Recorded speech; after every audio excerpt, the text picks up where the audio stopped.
नमस्कार, मैं शंभू कुमार सिंह और आप देख रहे हैं नेशनल दस्तक। आज बुद्ध पूर्णिमा है। आप सबको बुद्ध पूर्णिमा की बधाई। और ये कोई बधाई नहीं है, बुद्ध धरती पर अवतरित हुए, उन्होंने बुद्धिज़्म को बढ़ाया। बुद्ध से बुद्धिज़्म की शुरुआत नहीं हुई, उससे पहले भारत में बुद्धिज़्म था। चाहे वो मोहनजोदड़ो की सभ्यता हो, हड़प्पा में चाहे वो सिंधु घाटी की सभ्यता हो या हड़प्पा की सभ्यता हो, उसी बुद्धिज़्म की प्रतीक थे नालंदा विश्वविद्यालय, तक्षशिला विश्वविद्यालय, विक्रमशिला विश्वविद्यालय। और उसी बुद्धिज़्म को, उसी बुद्ध के विचार को सम्राट अशोक ने पूरी दुनिया में फैलाया। उनके बेटी संघमित्रा और उनके बेटे महेंद्र, दोनों को उन्होंने, एक राजा ने, आज के समय में सोचिए हम आप जैसे लोग अपने बच्चों के लिए क्या क्या विरासत छोड़ जाते हैं, लेकिन जो बुद्ध को मानते थे सम्राट अशोक, उन्होंने किस तरह से अपने बच्चे को चाहे वो संघमित्रा हों, राजकुमारी संघमित्रा या राजकुमार महेंद्र, उनको बुद्ध के विचारधारा को प्रचार में लाने के लिए फैलाया। तो ये जो आजकल सुनते होंगे ना कि फलाना व्यवस्था जो है वो जीवन शैली है, दरअसल बुद्धिज़्म जीवन शैली थी। बुद्धिज़्म के 5 जो पंचशील हैं उसके सिद्धांत थे, और बाबा साहब ने 1956 में उसी लिए उन्होंने बुद्धिज़्म को आगे बढ़ाया। और बहुजन समाज के लोग ऑलरेडी बुद्धिस्ट होते हैं। बस इतना समझिए, बुद्धिज़्म का मतलब है कि आप भी खाइए और दूसरों पर परोपकार कीजिए। किसी भी तरह का भेदभाव, किसी भी तरह की हिंसा, उसके खिलाफ है बुद्धिज़्म। और आज आपके माननीय प्रधानमंत्री ने बुद्ध पूर्णिमा की बधाई दी है देश को, लेकिन सोचिए कोरोना की वजह से किस तरह का भेदभाव इस देश में हो रहा है। मुसलमानों के साथ भेदभाव हो रहा है मज़हब के आधार पे, SC ST OBC के साथ हो रहा है जाति के आधार पे। अगर इस देश को बुद्धिस्ट बनने दिया जाता, इस देश में बुद्धिज़्म का प्रचार होता, लोगों को बुद्धिज़्म के बारे में बताया जाता।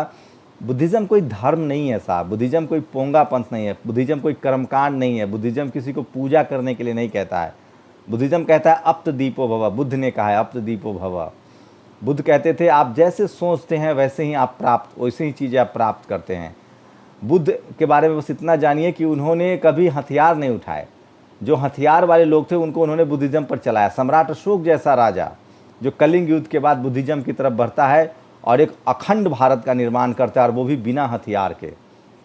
आपको बताऊंगा कि बुद्ध सिकंदर से भी बड़े क्यों थे, ये भी बताऊंगा। लेकिन सबसे पहली बात, आप इस दौर में, आज बुद्ध पूर्णिमा है, पूरी दुनिया में कोरोना है, पूरी दुनिया में महामारी है, पूरी दुनिया में संकट है, लेकिन भारत में संकट जाति विशेष के लोगों पर है, मजहब विशेष के लोगों पर है।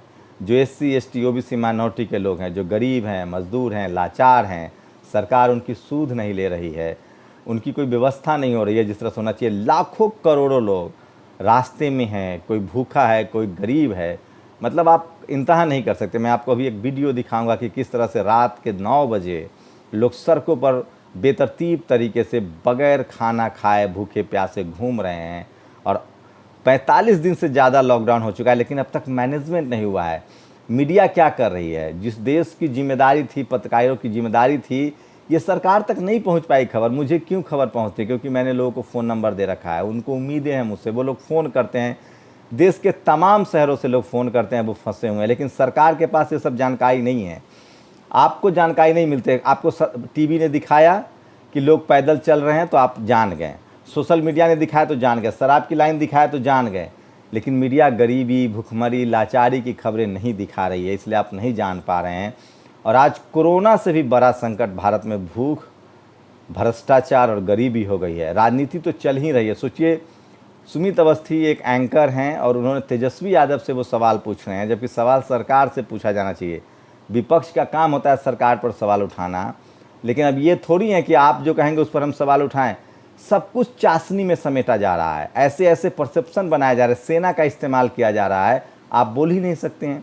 5 जवान शहीद हो जा रहे हैं, हमारे जवान शहीद हो रहे हैं, अब सरकार कहती है सेना शहीद हो रहे हैं, आप सवाल पूछ रहे हैं। तो जब भी ये सरकार नाकाम होती है, सेना को आगे बढ़ा देती है। तेल के दाम बढ़ रहे हैं, लोगों तक खाना नहीं पहुँच रहा है, शराब के लिए लॉकडाउन खोल दिया। कोई तो एक सटीक बात बताइए। PP किट नहीं हो रहा है तो 45-50 दिन लंबा समय होता है, 4000 से ज़्यादा एडवाइजरी जारी हो जाती है। कुछ तो अच्छा कीजिए साहब, ताकि हम लोग बोलें। एक अच्छा लगा है कि आप आके बुद्ध पूर्णिमा पर संदेश दे रहे हैं लोगों को, लेकिन सर बातों से पेट नहीं भरता है। सरकार के पास तंत्र है, व्यवस्था है, उसको इम्प्लीमेंट करना पड़ता है। सरकार चाहे तो हर गरीब को खाना पहुंचा सकती है, सरकार चाहे तो हर मरीज के पास इलाज पहुंचा सकती है, सरकार चाहे तो अस्पताल ठीक कर सकती है। उद्धव ठाकरे ने साफ साफ कहा कि जो भी प्राइवेट हॉस्पिटल के डॉक्टर हैं वो सरकारी अस्पताल में आकर सेवा दें, नहीं तो उन पर कार्रवाई होगी। इस तरह के इनिशिएटिव लिए जाने चाहिए, लेकिन ऐसा हो नहीं रहा है, तो बहुत दुखद है। और टेस्टिंग की रफ्तार धीमी है, मामले को छुपाया जा रहा है, और सबसे ज़्यादा जिस तरह से जल्दबाजी में लॉकडाउन हुआ और उसके नतीजे भी उसी तरह से ख़राब आ रहे हैं, अभी भी संख्या बढ़ रही है। आप सोचिए कि किस पर सबसे ज़्यादा मार पड़ी है। मैं आपको रोने जैसी स्थिति हो रही है। आप टीवी अखबार देखते हैं तो आप मेरी बात को नहीं समझ पाएंगे। मेरे पास, मैं वीडियो आज से डालूंगा, आप लोग देख नहीं पाएंगे। यूट्यूब के गाइडलाइंस हैं कि आप इस तरह के हॉरिबल वीडियो नहीं डाल सकते हैं। लोग जहाँ के तहाँ सड़कों पर भूखे, लाचार, गरीब, मजदूर, मजबूर पड़े हुए हैं। और ये 1-2 राज्य की बात नहीं है, 1-2 की संख्या नहीं है, करोड़ों लोग की ये हालत है। क्या किया जाए उनको, कैसे उनको संभाला जाए? क्या उनको मरने के लिए छोड़ देंगे? क्या उनको लाचार कर देंगे, बेबस कर देंगे? आप पैसा ले रहे हैं, ट्रेन का टिकट ले रहे हैं। कल एक फ़ोन कर रहे थे कि जो फॉर्म भरा जा रहा है, जो अप्रवासी मजदूर हैं उनसे, गुजरात से वो लड़का फ़ोन कर रहा था कि पैसे मांगे जा रहे हैं, मेडिकल बनाने के लिए पैसे मांगे जा रहे हैं। मतलब तमाम तरह के भ्रष्टाचार अपने चरम पर हैं। कैसे बुद्ध को याद करें? तो मैं कुछ ऐसे वीडियोज़ भी लगाऊंगा, और मैं चाहता हूं कि आज बुद्ध पूर्णिमा है, वो क्यों महत्वपूर्ण है वो बताऊं, और देश के लिए, राष्ट्र के लिए और मानवता के लिए बुद्ध क्यों महत्वपूर्ण है मैं चाहता हूं वो बताऊं। और 1-2 पोस्ट मैं राजेंद्र सिंह की पढ़ के आपको उस बात को समझाने की कोशिश करूंगा कि किस तरह से बुद्ध क्यों ज़रूरी है आपके लिए, और वो कैसे इंसानियत को मजबूत करते हैं, वो बहुत लाजमी सवाल है। तो मैं सिर्फ किसी मज़हब की पक्षधर नहीं हूँ, मैं सिर्फ इंसानियत का पक्षधर हूँ, और जहाँ इंसानियत होगा मैं उसको फर्स्ट प्रायोरिटी होगी, फर्स्ट प्रेफर होगा। इसलिए मैं कहता हूँ कि बाहर से बुद्ध जितना चलते हुए नजर आते थे, भीतर से उतना ही रुके हुए थे। मतलब कितना धैर्य था, अंगुलीमाल को भी वो इंसान बना देते हैं। और राजेंद्र प्रसाद सिंह ने लिखा है, आगे लिखते हैं, तब भूमि प्रधान देश था, भूमि में शक्ति थी, बुद्ध के चरण मानव कल्याण के लिए सबसे अधिक भूमि पर चले, भूमि के लिए नहीं चले। सोचिए कितनी गहरी लाइन है। बुद्ध जो है वो भूमि के लिए नहीं चलते थे, भूमि पर चलते थे। आज क्या है, भूमि पर चलना मतलब होता है संपत्ति अर्जित करना। बुद्ध क्या कर रहे थे? तब भूमि प्रधान देश था, भूमि उसमें शक्ति थी, जमीन तब शक्तिशाली था। बुद्ध के चरण मानव कल्याण के लिए सबसे अधिक, बुद्ध ने मानवता के लिए अपने यात्राएं की, भूमि के लिए नहीं। चलो बुद्ध पढ़ाई के आगे राजेंद्र प्रसाद सिंह लिखते हैं, जो जीता हुआ सिकंदर है, जो सिकंदर को जिताया हुआ सिलुकस है, जो सिलुकस को भी जीता हुआ मौर्य है, और जो मौर्य को जीता हुआ धम्म है। बधाई। देखिए सुकीति इनका नाम था। बैसाख शुक्ल अष्टमी को सुकीति ने घर छोड़ दिए थे, और अस्थावीरों के हिसाब से बैसाख पूर्णिमा को उन्हें ज्ञान प्राप्त हुआ था हिंसांग की डायरी से। सुकीति नाम था उनका। वो नेपाल की तराई में पैदा हुए, भारत आए, और भारत आकर वो बुद्धिस्ट बने। वो बुद्धिज़्म उससे पहले भी था, लेकिन उन्होंने बुद्धिज़्म को एक्सट्रीम पर पहुंचाया। और पूरी सोचिए, बुद्ध कोई आम आदमी को उपदेश नहीं देते थे, उनके लिए राजा उपदेश देते थे, क्योंकि राजा जब बुद्धिज़्म को मानेगा तो वहाँ की जनता खुद ब खुद बुद्धिज़्म को मान लेगी। एक और पोस्ट पढ़ाता हूँ। राजा अशोक ने अपने शिलालेखों पर अपना नाम अशोक लिखवाए हैं। अनेक लोगों का सवाल है कि फिर इतिहासकारों ने अशोक मौर्य क्यों लिखा है। जानिए, पहली बार रुद्रा दमन के जूनागढ़ शिलालेख में अशोक का नाम अशोक मौर्य मिलता है। यह इतिहासकारों ने राजा अशोक का नाम अशोक मौर्य लिया है। तो ये बुद्धिज़्म है, और मैं आपको बता रहा था। और आप कहते हैं कि बुद्ध ने वैदिक कर्मकांड का विरोध किया, तो बताइए कि उन्होंने वेद के किस ऋचा के विरोध के उदाहरण में प्रस्तुत किया है। ये वीडियो आपको मैं लगाऊंगा डॉक्टर राजेंद्र प्रसाद सिंह की। तो आप सबको बुद्ध पूर्णिमा की बधाई। और अगर आप सचमुच मानवता के पक्ष में हैं, जाति, मजहब, लिंग के आधार पर भेदभाव के खिलाफ हैं, सोचिए 2500-2600 साल पहले बुद्ध कैसे सोच रहे थे, तो हम कोरोना से भी लड़ पाएंगे, इंसानियत को बचा पाएंगे। आज सबसे ज़्यादा ज़रूरत है बुद्धिज़्म की और बुद्ध के विचारों की, क्योंकि अगर आपके अंदर इंसानियत रहेगी तभी आप सोच पाएंगे। अगर आप सिर्फ धन संपत्ति के बारे में सोचते हैं तो आप इंसानियत और मानवता के बारे में नहीं सोच पाएंगे। तो आप सबको बुद्ध पूर्णिमा की बधाई। लेकिन उन लोगों के लिए मैं अपील कर रहा हूँ, इस देश के लोगों से, जो मजबूर हैं, मजदूर हैं, जो लाचार हैं, जो बेबस हैं, जो भूखे तड़प रहे हैं, प्लीज़ उनकी मदद कीजिए। वो आपके आस पड़ोस में ही हैं, वो सड़कों पर हैं। आप अपने घरों का खाना उनको, आधा हिस्से का खाना उनको ज़रूर दीजिए। वही असली बुद्धिज़्म होगा।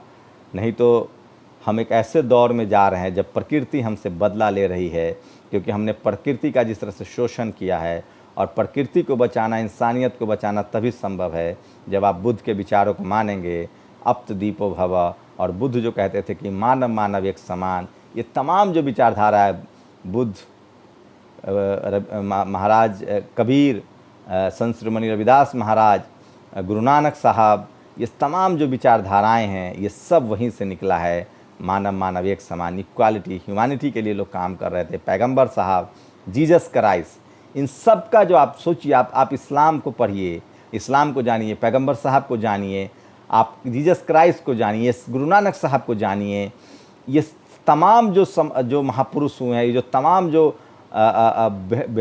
ये महामानव हुए हैं, इनको मैं महामानव कहता हूँ।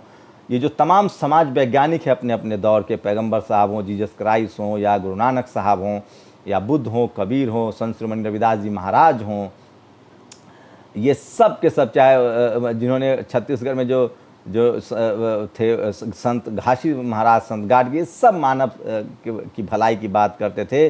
और आज वक्त आ गया है कि जब मानव को एक तरह से सोचना होगा। आपके मन में जो घृणा है, जो लालच है, काम क्रोध लोभ मोह लालच, इनसे निकलना पड़ेगा। और यही बुद्धिज़्म का रास्ता है। और यही इन तमाम लोगों ने, चाहे वो क्रिश्चियनिटी में हो, चाहे वो इस्लाम में हो, चाहे वो बुद्धिज़्म में हो, किसी की हत्या अपराध माना गया है, किसी भी तरह का शोषण अपराध माना गया है। और आज बहुत वक्त है कि जो भूखे हैं, गरीब हैं, लाचार हैं, हम उनके साथ खड़े हों। शुक्रिया, आप सबको एक बार बुद्ध पूर्णिमा की बधाई। आप कोशिश कीजिए कि बुद्ध, पैगंबर, चाहे वो गुरु नानक साहब हो, बुद्ध हों, पैगंबर साहब हो, चाहे जीसस क्राइस्ट हो, इनके विचारों को माने, इनके क्या विचार थे उनको माने, और उस पर हम सब लोग चलने की कोशिश करें। तभी हम इंसानियत को, पूरी दुनिया को, प्रकृति को, धरती को बेहतर बना सकते हैं। धरती बचाने के लिए लड़ें, धरती कब्जाने के लिए नहीं। शुक्रिया आप लोगों का।